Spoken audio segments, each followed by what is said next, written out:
Welcome back to MMA Al Dente. I am the guy who got a lot of shit wrong. And I'm here to talk about UFC 291, just another incredible event for the UFC, second consecutive pay per view that has been stellar. Like 9 out of 10, 10 out of 10, whatever the rating system is, it's up there. And this one, yeah, again, just stellar. Two decisions on this whole fight card. The rest, obviously, all finishes. Plenty of strangleholds and head kicks galore. Just the best sport on earth. I know there was a big boxing match last night, Spence versus Crawford, and I saw the highlights, and yeah, cool. But boxing's got nothing on MMA, let alone any of those fucking team sports. MMA, and this was just a great reminder last night. Nothing comes close. All right, let me start with Justin Gaethje versus Dustin Poirier. Justin Gaethje gets a knockout in round 2 with a head kick. I thought this fight was a little more technical than the last one, the first round anyway, but I still thought it had a good chance of devolving into a brawl, especially if Dustin Poirier started to get the better of him. But Justin Gaethje, he was doing well. I don't know if he won the first round or whatever. I'd have to rewatch it, but I thought it was pretty close. And I guess I slightly leaned towards Justin. That's how I felt anyway last night, but doesn't matter anyway because he got it done in round 2, pretty early in round 2, like a minute into it, and caught him with that head kick. Again, thrown after a punch, just like Leon Edwards did with Kamaru Usman in the same building, of course, as I mentioned a bunch of times last night. But he gets the finest moment of his career, Justin Gaethje. Sweet revenge, the BMF title, which I don't think even he gives a fuck about, and highlight for the ages. Knocks out Dustin Poirier for the first time since 2016. That's the last time Poirier was knocked out in the Michael Johnson fight. So that's another strike against Dustin Poirier's chin, but I don't know. Maybe it's a strike against the back of his head, actually, because that's really where it landed. He does look a little more vulnerable, I suppose, but his defense was as sharp as ever. And as they pointed out, again, a bunch of times after the knockout, he got his hand up. His hand connected first. His arm connected first with that kick. And it still knocked him senseless because it hit him in the back of the head. Fucking, you could have perfect defense, and sometimes it's just not good enough. Not that that was perfect. I'm sure he could have done a lot better defensively, but he was still there. And Justin Gaethje is just a powerful guy, quick and powerful, and knocked him, as John Anik put it, into the stratosphere. So, tough loss for Poirier, but for Justin Gaethje, man, he is the BMF. He's now got 12 bonuses and 12 victories, which is just astounding. If there are 12 fights on a card, which I think is probably the average, that would mean 24 fighters, 4 bonuses. You should get a bonus on average for every 6 fights. So he should have 2 bonuses, Justin Gaethje, if he was average in the UFC. And instead he's got 12.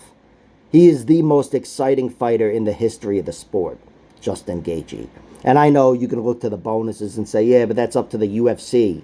So it's like they can promote you with bonuses and whatever. And sometimes that shit does factor into their decision making. We've seen it plenty of times. But with Justin Gaethje, he doesn't need a helping hand getting bonuses. It's a war or a violent finish every time. And here, it was a violent finish. He looked really good. I thought he was fighting more tactically, and it would have been interesting to see this fight go deep, but when you're that dangerous, not every fight's going to go that deep. And this was just a case of him showing his danger. Dangerous enough to get Dustin Poirier out of there for the first time in 7 years. So, fantastic win for Justin Gaethje. He will fight for the title next. Or, I don't know, Conor McGregor was trying to instigate some shit, and Justin shut it down right away and said, hey, I don't fight people on steroids, which, good for him, even though I'd really love to see the fight, to be honest. But Justin's got his eye on the title, and, he better get to work, because Islam is a whole different animal. But great fucking win for Justin Gaethje. He's one of the best fighters ever, the most exciting guy ever, and for Dustin Poirier, this sucks. It sucks to lose. You could see it. The guy hates it. He did a press conference, of course, afterwards, and, stood tall and, very respectful man. But Yeah, it hurts him and it sucks. I not just saying it because I'm bitter because I bet money on Dustin Poirier, but I don't want to see him lose. Even I don't want to see Gaethje lose either. But Dustin Poirier, he's a good guy, family guy, and sucks. Anyway, great fucking main event. We knew it would deliver. It was guaranteed to produce a bonus in one way or another, mainly because Justin Gaethje was in there, and that's what it did. So, fantastic. That brings us to Alex Pereira versus Jan Blachowicz. This was a very close fight. Very close fight. I thought it could have gone either way. I found myself leaning towards Alex, but I thought it was much like John Anik said. John Anik put it beautifully in the post-fight. He said Jan Blachowicz was in the realm of winning that fight, but he had horrible optics. He looked fatigued. He looked discouraged, certainly slower and whatever. And you know what? I'm sure he was fatigued and hurting and everything, but he was very much in the realm of winning that fight, and he let some shitty optics, I think, take away his chances of winning there. I myself thought it was pretty close. I don't know what the numbers were, but I thought Alex definitely won. I thought he took over and won rounds 2 and 3. It did occur to me that round 1 could have been a 10-8 because Jan was dominant, even though he didn't threaten too much with the choke. I mean, he threatened enough, but he never had any real near finishes. But the points were there. Jan scored a lot of points, had him in a body triangle for many, many, many minutes. And I think in the end that might have cost him. He sucked some of the life out of his legs, and that's why he was a little more lethargic as the fight went on. But for Pereira, that guy is a striker and always will be a striker throughout his MMA career. But he had Jan Blachowicz with a body triangle sucking the life out of him and putting a lot of weight on him and trying to strangle him. And he showed a lot of composure, a lot of good defense. Maybe not getting there in the first place, but fought the choke well and, kept his position and made Jan blow his legs out. And I thought he really impressed me there. Lived to fight another day or another round. And in the next round, he started to turn things up on Jan. Jan got him down again, but overall, Alex on the feet certainly was the fresher fighter. And again, as John Anik put it, the optics were there. He, even if he was gassed and sucking wind and whatever, he didn't look like it as much as Jan. So Pereira walks away with a tight decision, but a well-earned decision. And even though I wanted Jan to win and I bet on Jan to win, I'm happy for Alex Pereira because he is such an exciting fighter. And I think he's a little underrated as an overall MMA fighter. I know he's ranked as a light heavyweight and probably a middleweight too. So I don't want to say he's underrated. Like everybody thinks he sucks, but I mean he's underrated in the totality of his MMA game. He's never probably going to be a big submission threat, although he cranked a hard guillotine that actually gave me a little worry early in round 1.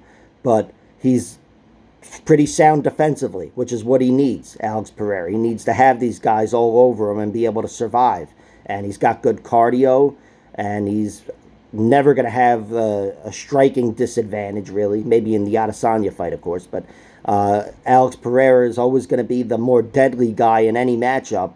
And, he showed a lot as a fighter here. I thought he looked really good, even though it wasn't the most thrilling fight. Jan Blachowicz is a guy that makes a lot of really good fighters look bad. A lot of them. So some of the guys at the top of the light heavyweight division right now have had their shittiest performances against Jan Blachowicz. He's a real neutralizer. But Alex Pereira got by him, scratch and clawed, and won a really tight decision. And I thought a lot of it was due to his effort at the end of round 3. The guy just kept going. So great win for Alex Pereira. Tough loss for Jan Blachowicz. I still respect his chin a lot. Again, he hasn't been knocked out since Thiago Santos, and he did take a good amount of punishment here against Alex Pereira, but he looked really healthy. So he's got that going for him. But again, he was, I think he burnt himself out a little bit with that body triangle, and he wasn't there down the stretch. So it is what it is. Close fight, but clear, solid victory for Alex Pereira. I can't say it was clear, but I scored it for him. That brings us to Derek Lewis versus Marcos Rogerio de Lima. Derek Lewis had one of the finest moments of his career here. Got a big knockout in 30 seconds or whatever. Landed that flying knee. It wasn't just a collision. He landed it. You could see it on the replay. And that was beautiful because Derek Lewis, he's always had these wild, deadly strikes. A lot of them, jumping switch kicks. But they're powerful and they're, impressive, but they never really land. And here, one of his big moments landed right out of the gate, and he showed what happens when one of them lands. He just overwhelmed Marcos Rogerio de Lima. De Lima wasn't out cold. He was trying to lace up a leg and, fight his way out of it. But Derek Lewis had none of that. Ended up settling into mount for a second, but then lost that and just teed off on him. Kept that position standing over atop him and pounded the shit out of him. He's the first guy to TKO Marcos Rogerio de Lima in a very, very long time. And he does so in 30 seconds. And then he takes his pants off and does the DX chop. Just a fantastic performance from Derek Lewis. I love all of his antics. He's a guy that belongs on pay-per-view. Or maybe ABC, to be honest. I don't know which one would be better. But I like it when people see Derek Lewis for the first time. I feel like he makes a lot of MMA fans. He always makes for great television when he wins anyway. And here it was no different. He steamrolled Marcos Rogerio de Lima and then made the most of it in the octagon, the celebration, the interview.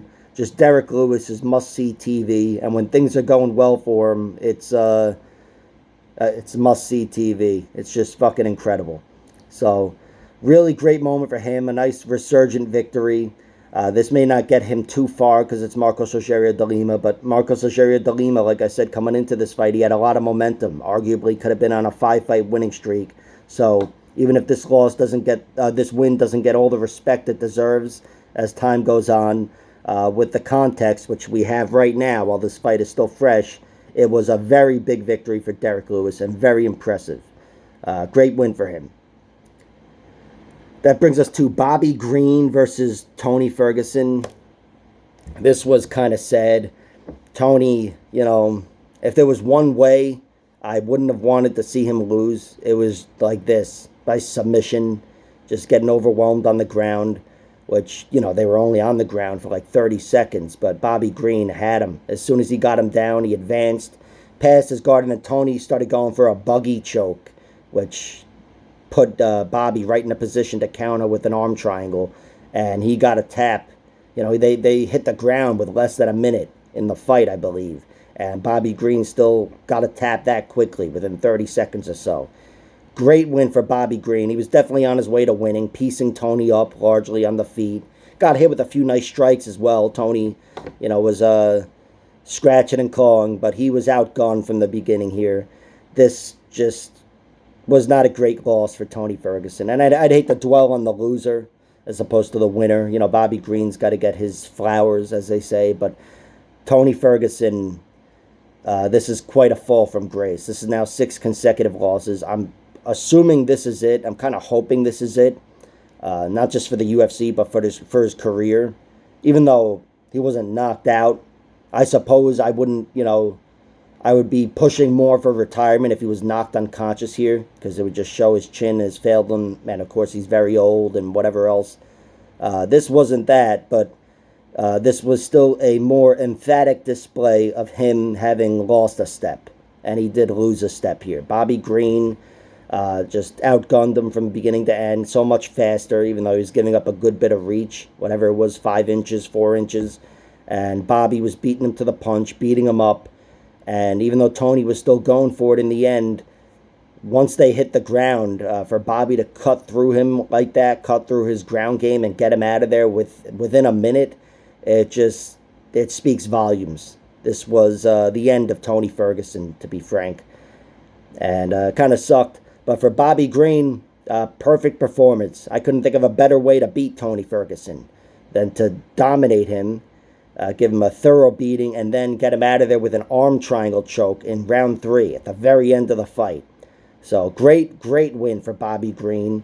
He's back in a big way here.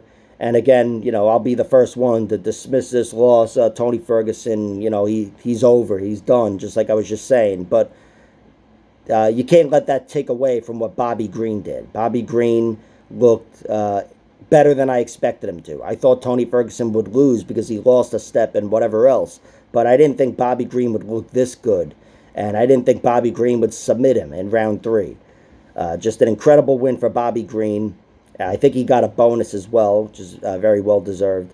And again, horrible loss for Tony Ferguson. It is what it is. Father Time is undefeated, and that's what happened here. That brings us to Kevin Holland versus Michael Chiesa. This wasn't quite like Tony Ferguson, Michael Chiesa, but this was similar, where, not a similar fight at all, but I do think this was pretty much the end of Michael Chiesa. I'm sure Michael Chiesa can still beat a lot of great fighters, maybe some ranked fighters, but I think he's kind of checked out here. He did not look good in this fight against Kevin Holland. I thought he was being outstruck and outgrappled, and it was all in a matter of minutes. This was over pretty quickly, whatever it was, a 3-minute mark. But Kevin Holland got him with the Darce choke. That's, Michael Chiesa's one of his weaknesses, his primary weakness, even though it's his primary strength, is ground game, but he's always going to be susceptible to the submission. It's just his trait as a fighter. And Kevin Holland, even though he's a much more dangerous striker, he's pretty damn good on the ground too. And Chiesa, once he started to wilt, Kevin Holland just went right through him and pretty much smoked him. That's how I'll describe this fight in a few years, looking back on, oh yeah, Kevin Holland smoked Michael Chiesa. He smoked him. I don't remember Chiesa having anything for him. Anything. Chiesa's got that big, strong gorilla strength. I thought he could have, followed the blueprint of a guy like Brendan Allen, even though that was a back-and-forth fight with Kevin Holland. But I thought there was some room for him to out-grapple Kevin Holland. But Kevin Holland, as he mentioned, he's been training a wrestling defense a lot more strongly and got a new wrestling coach and everything. And took away that strength from Michael Chiesa. That was not there in that fight, and it was just Kevin Holland's fight. He looked incredible, and he, much like Derek Lewis, just makes for great television, Kevin Holland, where I don't know if he's better on pay-per-view or ABC, much like Derek, but these guys, I want people to see them because they make fans of the sport. Kevin Holland, really exciting guy, gets a beautiful submission victory, and from Michael Chiesa, he might retire. I don't know. I know he's got other gigs going on, and I'm sure we'll see him soon, and maybe we'll hear him address it soon, but he did not look good here. Kind of fell apart, in my opinion. So it sucked. That brings us to Trevin Giles versus Gabriel Bonfim. Or maybe I should say Gabriel Bonfim versus Trevin Giles.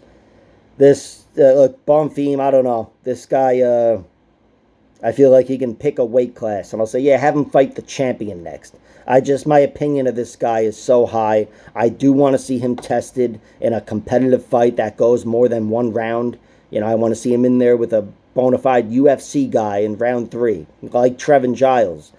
But when you're that good, you're that good. Bonfim, I thought he would have a hard time ripping Trevin Giles to the mat, but he ripped him to the mat. And on the ground, this guy, he's an opportunistic killer. He's got a guillotine from hell. And Trevin Giles, who I think is pretty tough to submit, even though this was his 3rd guillotine loss now, he couldn't get out of that thing. It looked like he was pretty close. It looked like Bonfim didn't even have the best angle. It looked like his elbow was starting to slip off, but he held that thing so tight. He's so fucking strong, and he's one of the most exciting prospects in the sport, or contender. I don't know. I think he might be done being a prospect. It might just be a contender. But he looked fucking incredible. Smoked Trevin Giles. Again, much like Kevin Holland. That's how I'll refer to this fight in the future.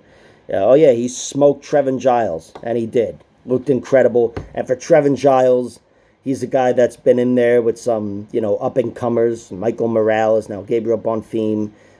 He's a really tough guy, but definitely vulnerable in a lot of ways. And even though I picked him to win this fight, and I thought he would have taken over the fight down the stretch with his jab and win the jousting battle, he had a lot of other deficiencies, primarily getting ripped to the mat. That was level 1, and he lost on that level, and then it was Bonfim's fight. So tough loss for Giles, great win for Bonfim. Fantastic. That brings us to CJ Vergara versus Vinicius Salvador. This was the shittiest fight on the whole card, easily. This was one of the 2 decisions, and not a good fight. I thought CJ Vergara performed well. He's a guy who I think has a lot of great traits, and a good amount of them were on display here. But he didn't really need the grit and the heart. He's got heart and grit, which I love seeing when he needs to rely on those. They're there for him. But here, he didn't really need them. I guess he needed a little grit, and he needed cardio. That's the one trait of his he really needed here. I say he didn't need grit and toughness and whatever else because Salvador just had nothing. He had nothing. I think he ran out of gas after round 1. He didn't look out of shape, but he didn't look like he was fighting either. Like Joe Rogan was saying, he looked like he was sparring. It was just very uninspiring. And I felt like he had to know at the end of round 2 that he was on his way to losing this fight. I mean, I thought he won round 1, but he had to know things were starting to get away from him. And I don't know. Well, he did some good showboating, though, and some, whatever. He's got some style. But style points don't factor into the judge's decision. And in the end, he ended up getting his ass kicked. I thought CJ Vergara looked really good, again, down the stretch here. And his traits were there for him. Maybe not the grit, but the cardio was there for him. And that's all he needed to beat Vinicius Salvador. Very shitty fight, but you can't blame CJ Vergara. You got to blame the guy that loses, because he's the one who should have done more. And that's what I saw here. But it is what it is. This was a bit of a stinker, but again, it's one of only 2 decisions and maybe the only shitty fight on this whole card. So we'll move on. That brings us to Roman Kopylov knocking out Claudio Ribeiro. This was fucking awesome. Beautiful knockout from Kopylov. This was a very deadly head kick, and there was no blocking it or whatever like Dustin Poirier. This was just a kick on the chin. Ain't that a kick in the head, as Dean Martin said. And that's what this was, a fucking kick in the head. Kopylov, really good kicker, really good striker, really good body striker, and pretty tough. He has a good chin on him. Claudio did crowd him a little bit and, had some good moments, busting him up with a few combos against the cage. But Roman Kopylov was the better striker, definitely won round 1 and knocked him out 30 seconds into round 2. It was probably the same amount of time that it took Abdulrazak Alhassan to knock him out. It seemed like he knocked him out right away in round 2 as well. For Claudio Ribeiro, though, it wasn't cardio, high altitude, or anything. This was just plain old chin. His chin failed him here. And his defense, of course. Probably could have had a hand up or 2. But, yeah, his chin failed him here. And Roman Kopylov, he's a guy who has plenty of finishes down the stretch. Round 3, even round 4. A lot of late finishes. And I do think things would have gone that way. But he didn't need to fatigue him or anything. Again, he just had the power and landed clean on the chin with nothing in between and knocked him on his ass. Great win for Roman Kopylov. Tough loss for Claudio Ribeiro. He's an exciting fighter, dangerous guy, but limited and now quite vulnerable. He hadn't been knocked out before he came to the UFC. Now he's got 2 knockout losses, and they're knockouts. So, yeah, his stock goes down a little bit, but nevertheless, great fucking fight and great win for for Roman Kopylov. That brings us to Jake Matthews versus Darius Flowers. Look, let me say this about the ball strike there. He got hit in the balls, I think. That was a legit kick, and I don't know how the fuck it's ruled or whatever. Oh, the majority of the kick went to the body, so it's a clean strike. Okay, whatever. But he definitely got hit in the balls. I think I've told this story before, but like 20 years ago, somebody threw me a Frisbee. I don't know what the fuck I was doing playing with a Frisbee, but I went to catch the Frisbee. He threw it vertically, this guy. Threw the Frisbee completely vertically, and I tried to catch it by clapping like a cocky dickhead. Speaking of dickheads, I missed it with the clap, and it hit my dickhead. It didn't hit my balls. It just tapped the edge of my dick, and I've been hitting the balls plenty of different ways and been down for the count. But this was incapacitating. I went down for 5 fucking minutes. I thought I was going to die. And I just got tapped on the edge of the dick with a Frisbee. So I always think about that anytime I see a guy on the floor in pain. And yeah, the majority of the strike went to the body, but I always give a little more slack to the guy that might have gotten hit in the dick or the balls. So yeah, a little forgiveness there, but overall, Jake Matthews had too much for him. Beat him up. Survived a little onslaught early on, but still pretty much dominated this whole fight. And then once he got him down, he advanced, beat the shit out of him, choked him out. Great win for Jake Matthews. This fight, aside from a little horse shit, went pretty much how I thought it would go. And Jake proved, yeah, you give him somebody who's not on his level, he's going to get him out of there. Jake Matthews had a lot more submissions earlier on in his UFC career, and this was a good reminder. You know, you bring him down a level through circumstances, and he's going to shine. And he shined here, looked fucking awesome, and got Darius Flowers out of there. You know, pretty deep, I think, into round 2. Great win for Jake Matthews. And for Darius Flowers, he stepped up. A lot of balls taking this fight. He was a little overmatched and undersized and whatever else. And he gave it a good go. But Jake Matthews is a guy who doesn't have a weak chin or anything. If he had a weaker chin, this would have been a more interesting fight. But Jake Matthews is a very healthy fighter and tough guy to get out of there. So Flowers was really up against it here. That brings us to Uros Medic versus Matthew Semelsberger. This was a very impressive victory for Uros Medic. I did not see this fight going this way. I thought the fight would go the way it went early on, with Semelsberger winning the physicality battle. He crashed right into him early on and just bulldozed him over and started pounding the shit out of him. Just a distinct athletic and physicality advantage to Matthew Semelsberger. They are the same height, and Semelsberger has a good bit of reach, but Semelsberger is the much more physical fighter and the more natural welterweight. But on the flip side, Uros Medic, the lighter guy, the faster guy, you know, he's probably going to have better cardio, and he did have better cardio here. He had better cardio, and he was faster down the stretch.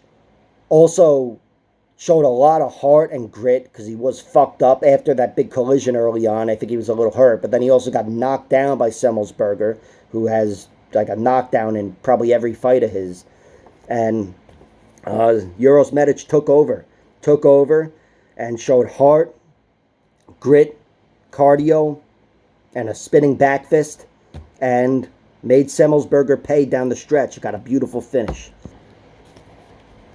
And that brings me to the last fight, the first fight of the night. Miranda Maverick takes out Priscilla Cachoeira. This was pretty much one-way traffic. I thought Miranda Maverick looked awesome, really good. On the feet, she looked really good as well. I think she was winning the striking battle, although, you know, she had the threat of the takedown on her side. But she looked really good, ripped Cachoeira to the mat multiple times, and once she was on top of her, she dominated her, kept her down, advanced, and looked really good, and just beat the shit out of her overall. And then deep into the fight, she got her down, sliced through her guard, mounted her, and took her arm home. Priscilla Cachoeira is a girl who's only been tapped by 2 girls, Jillian Robertson and Valentina Shevchenko, very good submission artists. And Miranda Maverick, she got it done, and this was on short notice. So for a girl to get a short notice finish in the 3rd round like that, very fucking impressive. Very impressive for Miranda Maverick. She's back in the win column, and I think she gained a lot more respect here, or regained a lot more respect. And for Priscilla Cachoeira, you know, she's always looked a little limited, but I think she's always going to have value in the UFC because she's one of the few girls that can produce a knockout. So, exciting fighter with a lot of great potential matchups, but as far as climbing the ladder, this is what should have happened in this fight. Miranda Maverick's the better fighter, and she stepped over Cachoeira, made it look easy, and again, a last round finish is my favorite type of finish in any fight, and she got it done. Beautiful win for Miranda Maverick, tough loss for Cachoeira, and that is it for me. Like, share, subscribe, all that horse shit, and check out my other videos.